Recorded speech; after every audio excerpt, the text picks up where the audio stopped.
Here we are back for Superman Comic Day 14, Action Comics number 13.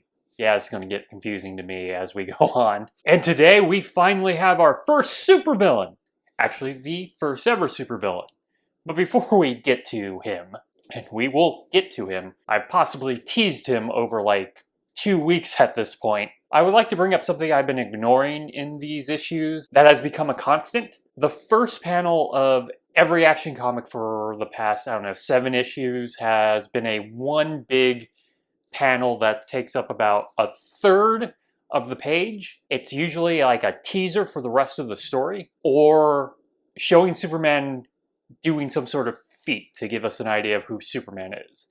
It's like highfalutin writing of how his powers work. Not exactly an explanation of who Superman is, but gives you an idea of who Superman is. In this case, he's picking up a car that looks a lot like a car that shows up later in the comic. For the most part, until they really become teasers, and even when they become teasers, you can basically ignore them because they really don't add much to the plot unless you don't know who Superman is. So the story starts off like any other Superman story for the past 13 issues, 14 if we count Superman number 1, and by this time, well, no, the radio show hasn't started yet, but there is the weekly newspaper strip, though that had less action depending on the story. The story is called Superman versus the Cab Protective League, which is sort of like a union.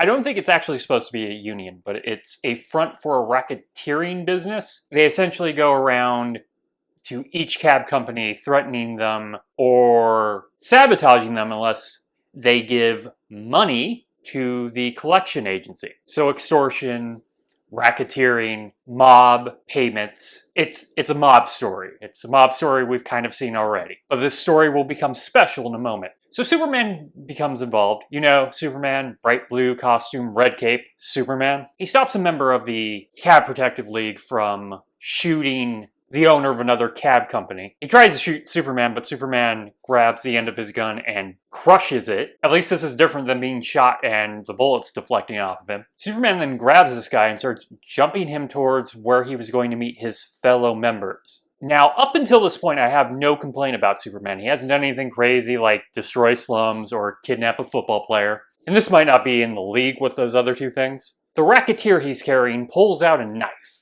Now, bullets don't work against Superman. He doesn't quite know that yet.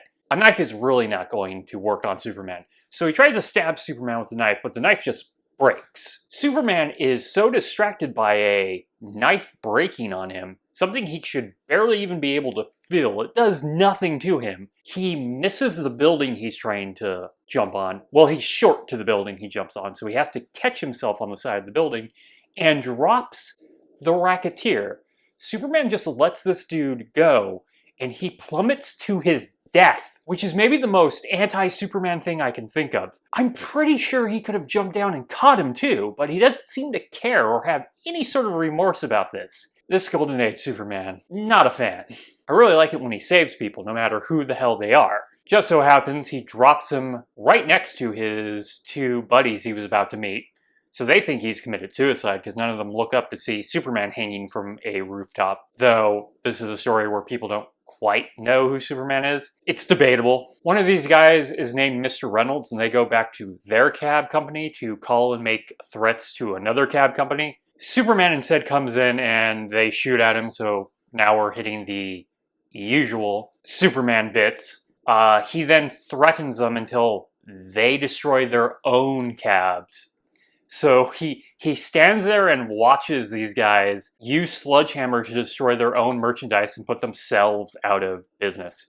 Merchandise is probably not the right word for cabs, but he has no company after this. When Superman looks away, Mr. Reynolds tries to flee, but he grabs him and his partner and takes them to cops. With the threat of Superman, they give up. The one of two ways Jerry Siegel always has Superman deal with these criminals at the end of issues. But this is only halfway through the issue. Right after this, they're being taken by police officers to prison. The police let Reynolds smoke. It turns out the cigarette is pumping out a poison gas that kills the two police officers.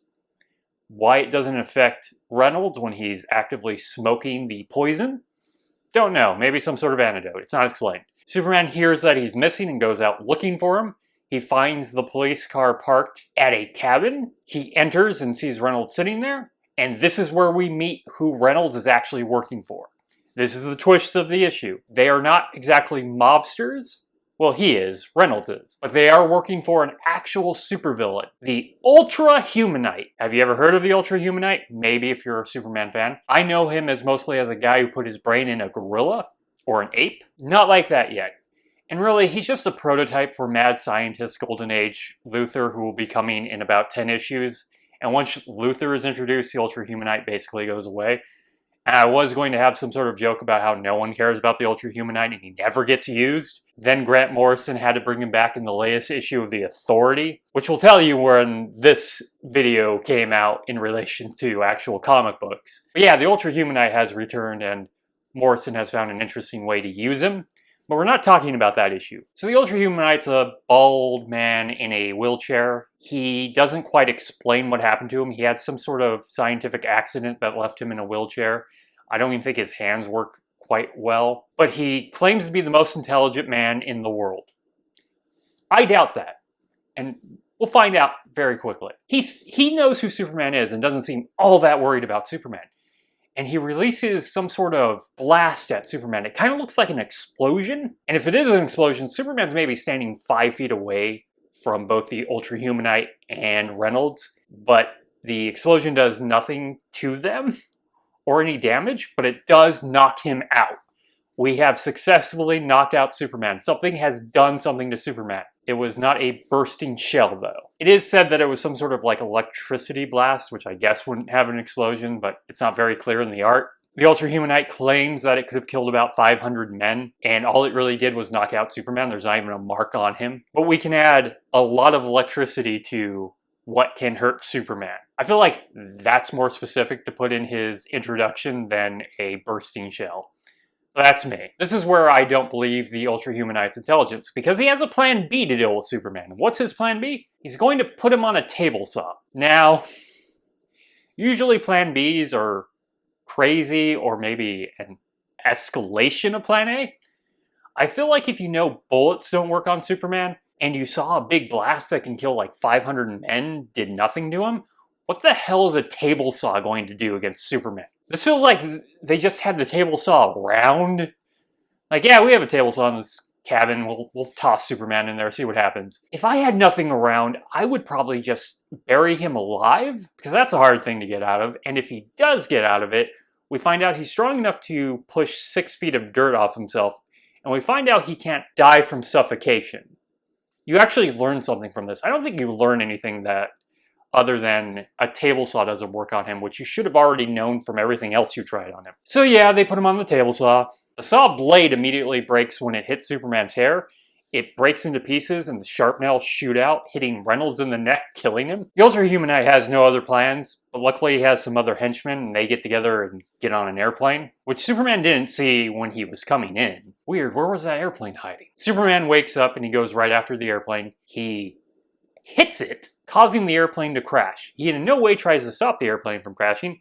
This is once again one of these weird borderlines where it's like, well, I didn't physically kill them, but you did damage the airplane. What did you think was going to happen? And the comic ends with Superman mentioning that there doesn't seem to be any sign of the Ultra-Humanite's body in the wreckage. So yeah, the Ultra-Humanite's coming back. And this will be a trope of the Ultra-Humanite of apparently dying, but then coming back. Not something I quite like when you create a villain who's supposed to be coming back and you keep trying to kill them off for good and then just bring them back. I'm looking at you, Russell T Davies, and the Daleks. Just bring them back for good if you're just going to keep bringing them back. The art looks fine. Schuster and Cassidy are working together. Paul Cassidy, I don't think I brought him up before, but he's been co-inking or taking over the art for Schuster. He's at Schuster's level, though this one looks a little more consistent than the last one. There isn't a lot of huge bits of dialogue in this one, so I feel like I can see the art better. But yeah, it's fun to actually have something happen to Superman and give him somewhat of a challenge. Mobsters feel like something Superman takes care of when he's out for lunch with Lois and she turns around for a second and he disappears for like 2 seconds. That's how much of a challenge mobsters should be to Superman. And if you're going to do a mobster story, I feel like you need to do something interesting about it. Like he does something that's not just blocking bullets and throwing them in prison. He actually changes their organization somehow. He redeems them. That's it from Action Comics number 13. If you enjoyed this video, please like and subscribe. Hit the bell icon to get notifications of when the next video goes up. I do this Monday through Friday. So this Friday I will be doing something different, which is tomorrow because I've totally forgot it's Thursday. Don't know why I'm telling you this, I'm just on a rant. And I will talk to you guys tomorrow for what should be a constant now for Fridays. Bye.